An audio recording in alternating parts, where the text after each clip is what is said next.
মিথিচড়া ধারাবাহিকের নতুন পর্বের আপডেট নিয়ে আমরা চলে এসেছি। পরবর্তী আপডেট সবার আগে দেখতে আমাদের চ্যানেলটি সাবস্ক্রাইব করে পাশে থাকা বেল বাটন বাজিয়ে রাখুন।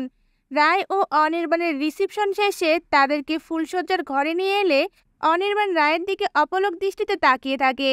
এরপর দেখা যায় অনির্বাণ ফুলশয্যার ঘরে ড্রেসিং টেবিলের সামনে একটি গিফট দেখে সেই গিফটটা হাতে নিয়ে রায়ের সামনেই বলতে থাকে, আমার কিন্তু খুব কৌতূহল হচ্ছে এটার ভিতরে কি আছে জানার জন্য।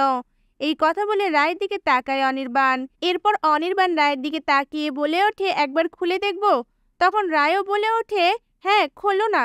অনির্বাণ সেই গিফটের প্যাকেটটা খোলার পরে তার ভিতরে কিছু ছবি দেখে চমকে যায় আর চুপ করে সেখানে দাঁড়িয়ে থাকে। এরপর রায় অনির্বাণের কাছে এসে বলে ওঠে, আরে দেখাও না আমাকে, দেখাও।